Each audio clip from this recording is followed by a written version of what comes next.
კონკრეტული, ასე ვთქვათ, სია პოლიტიკური პარტიებისა თუ პოლიტიკოსებისა გადაუგზავნონ. თქვენ იყავით ერთ-ერთი, ვინც ამბობდა, რომ დიახ, ნაციონალური მოძრაობის ხელისუფლების საქმიანობის შესწავლა აუცილებლად უნდა მომხდარიყო. სწორედ ამას ეფუძნება ერთ-ერთი ძირითადი, ასე ვთქვათ, მიზეზი, რის გამოც გადაწყვიტეს გააუქმონ პარტიები, როგორც თავად უწოდებენ კოლექტიური ნაციონალური მოძრაობა და მასთან დაკავშირებული პირები, არის სწორედ მათი ხელისუფლების დროინდელი დანაშაულებრივი ქმედებები. აი, რადგან თქვენც ეს პოზიცია ჰქონდათ, რომ აუცილებლად უნდა შესწავლილი ყოფილიყო სამართლებრივად ნაციონალური მოძრაობის ხელისუფლების პერიოდი, იზიარებთ თუ არა ამ მიდგომას, რომელიც ახალ ცვლილებებთან დაკავშირებით გვექნება. იმას აღმშვიდობის, მაყურებელს ნუ პირველ რიგში დავაზუსტებ, თქვენ რაც თქვით, ნაწილობრივ სწორია, უბრალოდ დავაზუსტოთ, ძალიან მნიშვნელოვანი გარემოება, ჩვენ ვამბობდით და ახლაც ვამბობთ, რა თქმა უნდა იყოს შესწავლილი ნაციონალური მოძრაობის რეჟიმის დროს ჩადენილი დანაშაულები, მაგრამ ეს წულუკიანის არალეგიტიმურმა კომისიამ და ამ არალეგიტიმურმა პარლამენტმა კი არ უნდა გააკეთოს. არამედ ეს უნდა გააკეთოს ხალხის მიერ თავისუფალი და სამართლიანი არჩევნების შედეგად არჩეულმა პარლამენტმა და თავისუფალმა და სამართლიანმა სასამართლომ. ამიტომ ეს მნიშვნელოვანი დაზუსტებაა. კი ბატონო, ანუ თქვენი შეფასება, თქვენი პოზიცია ასეთია, რომ უნდა იქნას შესწავლილი 2003 წლიდან 2012 წლამდე ნაციონალური მოძრაობის ხელისუფლების 2013 წლიდან 2012 წლამდე და ის რაც მერე წულუკიანმა გააკეთა. მერე წავალთ, თქვენამდეც მოვალთ ჯერ დავიწყოთ ნაციონალური მოძრაობიდან. მნიშვნელოვანია, იმიტომ რომ ხა 2012 წლის 1 ოქტომბერია, ამით ეს იყო ერთ-ერთი მთავარი რის გამოც ოცნება მოვიდა ქართული ოცნება მოვიდა ხელისუფლებაში და რაც არ მომხდარა და მოხდა მხოლოდ და მხოლოდ ნაწილობრივ და ისე როგორც თავად ოცნებას აწყობდა. ანუ ნაციონალური მოძრაობის, ასე ვთქვათ, ხელისუფლების საქმიანობა მოითხოვს შესწავლას. ანუ რომ ჩამოვაშოროთ ქართული ოცნების ფაქტორი, ამას გეკითხებით. ანუ თქვენი პოზიცია არის ასეთი, რომ უნდა იქნას შესწავლილი და უნდა იქნას გაუქმებული. საქართველოს მოსახლეობის უმრავლესობა ამას არ დაგიდასტურებთ, რომ რა თქმა უნდა ნაციონალური მოძრაობის რეჟიმის მე ამ შემთხვევაში თქვენი პოზიცია მაინტერესებს როგორც ოპოზიციური პარტიის, კი ბატონო. მე ვახმოვანებ საქართველოს მოსახლეობის უმრავლესობის აზრს. რა თქმა უნდა იყოს შესწავლილი და აქამდეც უნდა ყოფილიყო შესწავლილი, მაგრამ დღეს ვაზუსტებ, რომ დღეს ეს წულუკიანის კომისიამ კი არ უნდა გააკეთოს, რომელსაც საერთოდ ვერ გაიგებ რა მიზანი აქვს, იმიტომ რომ ეს კომისია შეიქმნა თავიდან სწორედ ამ მიზნით. თქვენ გახსოვთ და მთელი აჟიოტაჟი მოყვა ამას, რომ აი ნაციონალური მოძრაობის რეჟიმის დროს ჩადენილი დანაშაულების გამოძიება. მე მინდა შეგახსენოთ აუცილებლად, რომ ერთი თვის თავზე, თუ არ ვცდები, ეს იყო 15 აპრილი, გამოდის ბატონი მამუკა მდინარაძე პარლამენტში და ამბობს შემდეგ რამეს. ეს ძალიან მნიშვნელოვანი დეტალია, რომელიც რატომღაც ყველას დაავიწყდა ემა და დღეს ძალიან მნიშვნელოვანი ამ კონტექსტის სრულფასოვანი სრულყოფილი ანალიზისთვის ამ ფაქტის გახსენება. იცით რაო?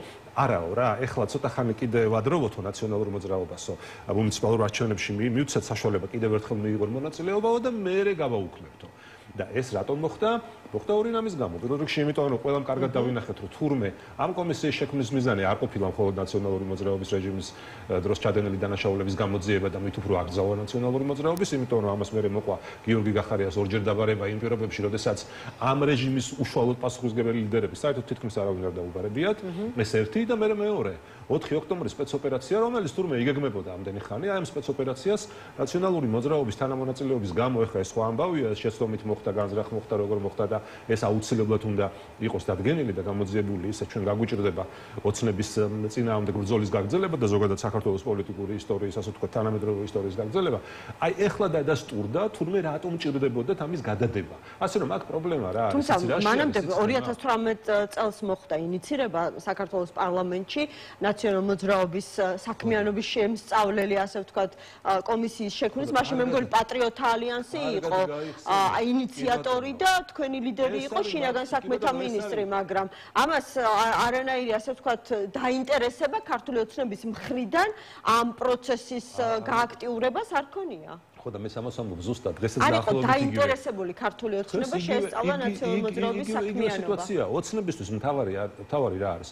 მთავარი არის, რომ მუდმივად არსებობდეს ნაციონალური მოძრაობა, როგორც მტრის ხატი, როგორც საფრთხობელა, რომლის შიშითაც ის ყოველთვის ახერხებს საკუთარი ამომრჩევლის მობილიზებას და ეს ახლა 4 ოქტომბერს კიდევ ერთხელ დადასტურდა, ხო? ოცნება, აი ოცნების პრინციპი რა არის ემა? ის კი არა რომ მე კარგი ვარ და მე უნდა ამერჩიოთ. ოცნება ივანიშვილი, მათი ლიდერები პირდაპირ მთელი მათი კამპანია რაზეა აგებული. იცით მე გასაგებია რომ ცუდი ვარ, მაგრამ თუ არ გინდათ რომ ჩემზე უარესი მოვიდეს, ისევ მიამერჩიეთ. ეს არის ოცნების აი უკვე ძალიან ესეთი მარტივ აპრობირებული, უკვე კარგად აპრობირებული პრაქტიკა, რომელსაც ის ყოველთვის წარმატებით, თავისთვის წარმატებით ეფექტურად. ხო და ეხლა აღარ ჭირდება ქართულ ოცნებას ნაციონალურ მოძრაობა, თუ აი რისი მოლოდინი გაქვთ ეხლა რა პირველ რიგში მინდა გითხრათ, რომ იმდენად დიდ ამოცანებს მიაღწია უკვე ოცნებამ საკუთარი ავტოკრატიული რეჟიმის გამყარებისთვის და იმდენად ჭყალებში წარმატებით კიდევ მეორე თავისივე ბოროტი მიზნებისთვის წარმატებით, იმდენად წარმატებით ჩაატარა 4 ოქტომბრის სპეცოპერაცია ნაციონალური მოძრაობის დახმარებით, რომ ამ ეტაპზე შეიძლება აღარ სჭირდებოდეს. არ გაუქმებს ყველას და მიგაყოლებს თუმცა მიუხედავად შეხედეთ ამ ეტაპზე არ ჭირდება, მაგრამ როდის დაჭირდება კაცმა არ იცის. და მე რასიზავს გააცნობს. მაგაცას მოიფიქრებთ თქვენ მოინერვიულებთ ამაზე. ამაში ისე კარგად არის დახელოვნებული უკვე ოცნება. ნუ გეშინიათ ის საკუთარი ძალაუფლების შენარჩუნების მიზნით ყოველთვის ამოწევს სხვადასხვა ფორმით ამოწევს ნაციონალური მოძრაობის გარეშე ოცნება ერთი თვე ვერ შეინარჩუნებს ხელისუფლებას. რატომ იცით მა ყველა კვლევა ადასტურებს იმას, რომ ყველაზე მაღალი უარყოფითი რეიტინგი იცით რასაც ნიშნავს, ხომ? ერთი არის რომელ პარტიას უჭერთ ხარს, მაგრამ მეორე არის რეიტინგი, რომელიც ზომავს იმას, ვინ არის შენთვის ყველაზე მიუღებელი ძალა. და დღემდე საქართველოს მოსახლეობის უმრავლესობა ყველა კვლევაში ადასტურებს იმას, რომ ნაციონალური მოძრაობა არის ყველაზე მიუღებელი ძალა და მათი ლიდერი სააკაშვილი არის ყველაზე დიდი საფრთხე მათთვის. ქართული ოცნების ფაქტორი რომ ჩამოვაშოროთ, თქვენი ხედვითაც ნაციონალური მოძრაობა გასაუქმებელია პოლიტიკურად? ჩვენი ხედვით ნაციონალურ მოძრაობას პასუხს გასცემს ქართველი ხალხი.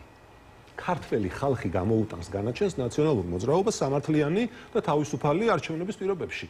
ჩვენ საერთოდ რა თქმა უნდა, კიდევ ვიმეორებ, სამართალი სხვა არის. სასამართლო, როდესაც იქნება ამ ქვეყანაში და აუცილებლად იქნება დამოუკიდებელი სასამართლო, თავის საქმეს მიხედავს და რაც გამოსაძიებელია და ვინც პასუხისგებაში მისაცემია, ამას სასამართლო გააკეთებს, როდესაც ის დამოუკიდებელი იქნება ერთის მხრივ. ეს არ არის რაღაცა პოლიტიკური გადაწყვეტილება, ხო?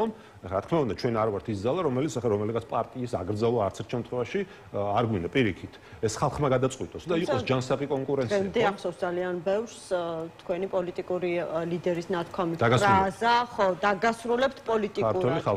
ქართული ხალხი დაგასრულებთ. ეს იგულისხმება მაშინ გახარიამ და იგივე აზრზე ვართ დღესაც ჩვენი პოლიტიკური გუნდი.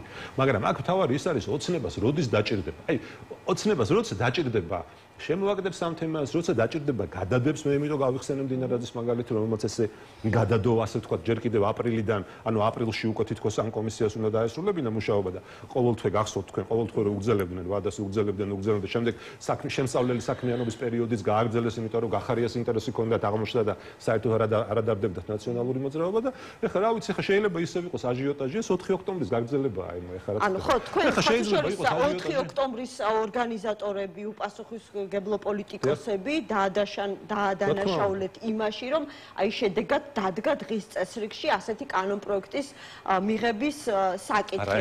არ ვიცი, კანონპროექტს კიდევ დავაკავშირებთ, იმიტომ რომ ეხლა ამ კანონპროექტის მიღებას იქამდეც აანონსებდა ოცნება დაუშვათ და 4 ოქტომბრის გარეშეც თუ ეს მოუნდებოდა ამას გააკეთებდა, მაგრამ კიდევ ვიმეორებ, აქ პრობლემა ის არის, რომ ოცნება როცა მოუნდება ამაზე საუბარს დაძრავს, როცა მოუნდება გადადებს, კიდევ ვიმეორებ, არ მოვიყვანე შემთხვევით დინარაძის მაგალითი, ხო, პირდაპირ ფაქტია, ხო?